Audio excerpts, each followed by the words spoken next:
नाम तुम्हें याद है? शाहरुख खान ने कितना कमाया उसके प्रोड्यूसर का नाम याद है? उसके कोरियोग्राफर का नाम याद है? उसके हीरोइन और विलन का नाम याद है? लेकिन तुम्हें नहीं पता कि कुरान करीम के अंदर जो सूरे फातिहा है, उस सूरे फातिहा, वो सूरे फातिहा अरबी में है कि उर्दू में है? बाद जमानों से पूछे सूरे फातिहा सुनाओ तो बोलता है कि मौलाना हमको उर्दू नहीं आती। सूरे फातिहा उर्दू में है। हाँ, ये यहाँ तक हमारे नौजवानों की हालत पहुंच चुकी, तालीम में कोई मेहनत नहीं, कोई इनकलाबी कदम नहीं। उलमा से जुड़िए, पूछिए, तंग कीजिए अपने उलमा को, पूछते पूछते कि हजरत शरीयत, इस मैटर में शरीयत का क्या मसला है? हजरत ये बता दीजिए, मैं ये नहीं जानता हूँ। मौलाना ये बता दीजिए, मैं ये नहीं जानता हूँ। ये चीजें एजुकेशन के मैदान में जीरो नहीं मेरे भाइयों, तब्दीली लाने की जरूरत है। पयाम इंसानियत कॉन्फ्रेंस के बैनर तले बैठे हैं मुअज़्ज़ज़ उलमाए किराम, यहाँ पर बैठे हुए हैं। खामखा जो आता है आपके ऊपर एलिगेशन और तुहमत लगाकर चला जाता है। अगर आपको बचाने वाला अल्लाह के सिवा इस धरती के ऊपर कोई एमपी, कोई एमएलए नहीं है। ये बात सुनिएगा। आदमी ये करीब में मैं 2-3 दिन से इधर ही क़याम किया हुआ हूँ, आकर पूछता मौलाना ये जरा हमारी तना मस्जिद बना रहे हैं, जरा उसके लिए फंड दिलवा दीजिए पार्टी से। हमने कहा कि पार्टी फंड नहीं देती, जैन में से निकाल बोला तो हमने कहा फंड लेती है पार्टी। इलेक्शन में टिकट लेने जाओ तो पैसे की जरूरत, जनाब बड़े सियासी लीडर का प्रोग्राम कराओ तो पैसे की जरूरत, हर जगह पर पैसे की जरूरत है। ये तुम्हारी समस्या का समाधान नहीं करेंगे, तुम्हारे मामले का समाधान होगा। तुम्हारी सारी परेशानियों को अल्लाह दूर करेगा। अल्लाह से क़ुर्बत पैदा करो, अल्लाह से करीब हो जाओ, इंशाअल्लाह तबारक व तआला इस जमीन के निजाम को भी सुधारेगा। अल्लाह तबारक व तआला इल्जाम लगाने वाले लाख लगाए चले जाएं, लगाते लगाते कोई दिक्कत नहीं, कोई परेशानी नहीं। अपनी गरीब बच्चियों के लिए, समाज में गुर्बत के लिए तालीम नहीं है, तालीम के मैदान में बच्चों को आगे बढ़ाएं। अल्लाह ने आपको वो ज़हन दिया है, आपसे ज्यादा ज़हीन कोई नहीं होता है। तारीख गवाह है, तारीख ऑपरेशन को वजूद में लाने वाला अबुल कासिम अज़हरा भी है। MBBS के सिलेबस के अंदर सबसे मजबूत किताब अगर किसी की है तो शेख हुसैन इब्न अली सीना मुसलमान है। और जनाब डॉक्टरों का इमाम किसी को कहा गया है, डॉक्टर अबू बकर मोहम्मद बिन ज़करिया अरवाज़ी वो मुसलमान है। आयुर्वेदिक की दुनिया के अंदर 500 किताबों को, 500 दवाइयों का नाम लिख कर करके दवाई की खोज करने वाला जुनैद बगदादी वो एक पुराने जमाने के मेडिसिनर है। वो है इस जमीन के ऊपर बड़े बड़े मुस्लिम थिंकर और साइंसदान गुजरे हैं। दुनिया का सबसे बड़ा फलसफी जिनको कहा जाता है, इमाम गज़्ज़ाली को भी कहा जाता है, और उन्हीं के एक साथी दुनिया का सबसे बड़ा साइंसदान माना जाता है, जिनके बारे में कहा जाता है कि सिर्फ आंखों से गौर से देखकर 12 साल तक तहकीक की तो इन्होंने इस दुनिया के अंदर एक प्लैनेट की खोज करता है। एक तरफ बैठते हैं इमाम गज़्ज़ाली पैदा होते हैं, एक तरफ बैठते हैं तो वहां पर अल बैरूनी पैदा होते हैं। हमारी ये तारीख है। आज मुस्लिम मत बनो, आज करो मत, वक्त के फिरौन वक्ती तौर पर आया जरूर है, लेकिन अल्लाह तबारक व तआला वो तिलकल अय्याम युदाविलुहा बैनन नास, अपने नॉलेज के एतबार से, अमल के एतबार से मजबूत रहो, स्ट्रॉन्ग बनकर रहो। अगर आप पर कोई एलिगेशन लगाता है तो बताने की जुर्रत करो। अगर आपके कुरान पर कोई कहता कि मुसलमानों तुम्हारे कुरान में लिखा है, इस मदरसे के ताल्लुक से वो सवाल था, उन्होंने कहा कि हमने मदरसे को इसलिए चलाया क्योंकि उस मदरसे में कुरान की तालीम होती है और कुरान में है या अय्युहन नबिय्यु जाहिदिल कुफ्फार, या अय्युहन नबिय्यु हर्रिज़िल मुमिनीना अलल क़िताल। तुम्हारे कुरान में गैर मुस्लिम को कत्ल करने पर उभारने का मैसेज है, इसलिए हमने 4000 किताबें जलाई। ये स्टेटमेंट बाज़ाब्ता जलाने के बाद कुछ लोगों ने पेश किया, क्या कुरान करीम का ये तर्जुमा, ये सोच उनकी सही है? बिल्कुल सही नहीं है। जब तक आप पीछे नहीं पड़ेंगे, आगे से आपको सवाब को नहीं मिलाएंगे, तो आप कुरान करीम की किसी आयत का मतलब कभी कभी नहीं समझ सकते।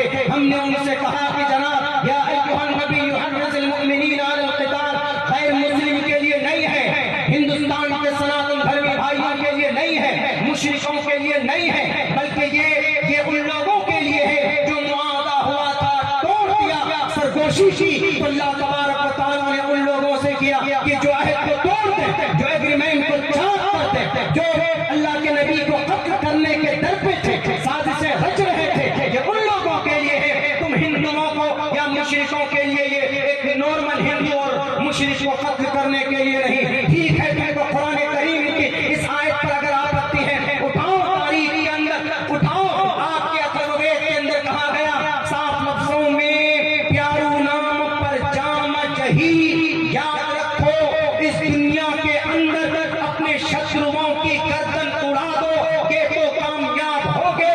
वही मतलब है जो या अय्युहन नबी युहर्रिजुल मुमिनीन अलल क़िताल का है। कुरान की आयत नजर आ गई, अथर्ववेद का मंत्र नजर नहीं आया। कुरान करीम की आयत नजर आती, फक़्तुलूहुम हैसु फक़्तुलुल मुशरिकीन हैसु वजदतमूहुम, मुशरिकीन को जहां पाओ कत्ल कर लो। ये आयत बड़े सर पर लेकर फिरते रहते हो कि मुसलमानों के कुरान में है, इसलिए हम कुरान को जलाना चाहते, कुरान को मिटाना चाहते। उठाओ, अथर्ववेद के अंदर कहा गया, खुले लफ्जों में कहा गया है, एवा ब्रह्मा द्विशो जही, जही पहले अम्र है, पहले अम्र का मतलब होता है एवा ब्रह्मा द्विशो, एवा ब्रह्मा द्विशो, जो ब्रह्मा को न माने, जो परमात्मा की बात को न माने, उसकी गर्दन को काट दो, उसका सर तन से जुदा कर दो।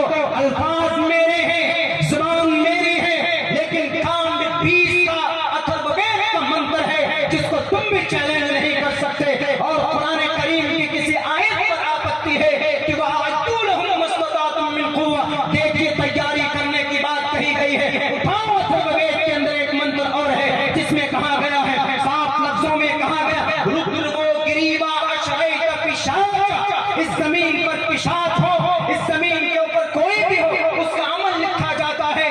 कृष्ण, श्री कृष्ण जी कहते हैं अर्जुन को कि अर्जुन तलवार मत डालो जमीन पर, बल्कि उठो, कुतसतुवा कश्मलिदम विश्वे समुपस्थितम अनार्य जुष्टम, इन सामने कौरवों का खात्मा करो। ये अदरनी है, ये नास्तिक है, ये परमात्मा को नहीं मानते। बल्कि गीता की जो पहला श्लोक है उसके अंदर कहा गया, धर्म क्षेत्रे कुरुक्षेत्रे समवेता युत्सवः मामका पांडवा शैकिं कुर्वत संजय। गीता के पहले मंत्र के अंदर पहले श्लोक में लड़ाई, मार काट धाड़ की बात कही गई है। आपको गीता का मंत्र नजर नहीं आता। वीएचपी के नौजवानों, आरएसएस के लोगों को पहले पढ़ो, समझो, कभी कभी जंग जरूरी होगी। क्या चाइना देश भारत के ऊपर अगर मिसाइल दागेगा तो हमारे 54 इंच के सीना वाले हमारे प्राइम मिनिस्टर साहब खामोश बैठेंगे? नहीं, मुंह तोड़ जवाब देंगे। और जवाब हमने दिया। इस देश में आजादी लाने के लिए इन्हीं मदरसों में पढ़ाने वाले थे और जिनके सत्ते में ये देश आजाद हुआ। आपको लगता है कि इन मदरसों के अंदर कुरान पढ़ाया जाता है और कुरान पढ़ कर सालिम, उग्रवाद, आतंकवाद बनते हैं? तुम शायद तारीख भूल चुके हो। जब इस देश में 1799 में जब टीपू सुल्तान शहीद हो गए, उनको शहादत नसीब हुई, उनके सीने पर चढ़कर जनरल हाउस ने कहा था, क्या आज से ये देश हमारा, आज से इस देश के शेर का खात्मा किया। कौन? टीपू सुल्तान। दोनों हाथों से तलवार चलाने की हुनर अगर सलाहियत किसी योद्धा के अंदर थी तो हमारे आरएसएस के लोगों को वो फतेह अली खान टीपू सुल्तान के अंदर थी। इन्होंने अपने ईमान का सौदा नहीं दिया, इन्होंने इस देश को लुटने नहीं दिया। जब इस देश को मुकम्मल तौर पर अंग्रेजों ने कब्जा किया 1799 के बाद, कौन था मैदान में? 1831 में कौन आया? मौलाना सैयद अहमद शहीद बरेलवी रहमतुल्लाह अलैह। 1800 तकरीबन 50 लोगों को लेकर बालाकोट की पहाड़ी पर गए, अंग्रेज से लड़ते लड़ते शहीद हो गए। कहां से निकले थे? अम्मा के पेट से निकले थे मौलाना बनकर? नहीं, बल्कि मदरसे में बैठकर उन्होंने तालीम हासिल की थी। अगर इस देश में अगर मौलाना शाह वलीउल्लाह मुहद्दिस देहलवी न होते तो शाह अब्दुल अजीज भी न होते। शाह अब्दुल अजीज न होते तो जिहाद, कांग्रेस के खिलाफ जिहाद के ताल्लुक से फतवा न निकाला जाता। और शाह अब्दुल अजीज न होते तो हाजी इमदादुल्लाह भी न होते। हाजी इमदादुल्लाह न होते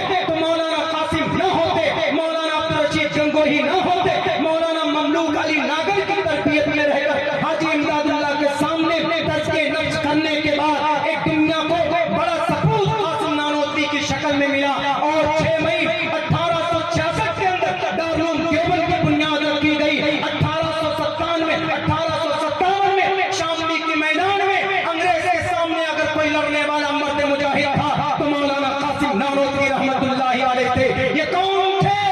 ये तुम्हारे तलवे चाटने वाले वो अंग्रेजों के गुलाम नहीं थे, आशिक़ रसूल थे, इस जमीन से मोहब्बत करते थे, मदरसे से पढ़कर निकले थे। मौलाना ममलूक अली नागर के 2 बड़े शागिर्द, एक शागिर्द का नाम मौलाना कासिम, दूसरे का नाम मौलाना अब्दुल रशीद। अंग्रेज ने कहा कि कासिम तुम फलसफे का इमाम लगते हो, तुम चंद मिनटों के अंदर में उलझे हुए मामले को सुलझाते हो, मैं तुम्हें ऑफर करता हूँ, आओ तुमको खुदा देता हूँ। मौलाना कासिम नानोतवी ने लात मार दिया था, लेकिन इस देश के अंदर वो सावरकर, वो चापलूसी करने वाला, वो तो अंग्रेज के सामने जाकर कहता है कि सर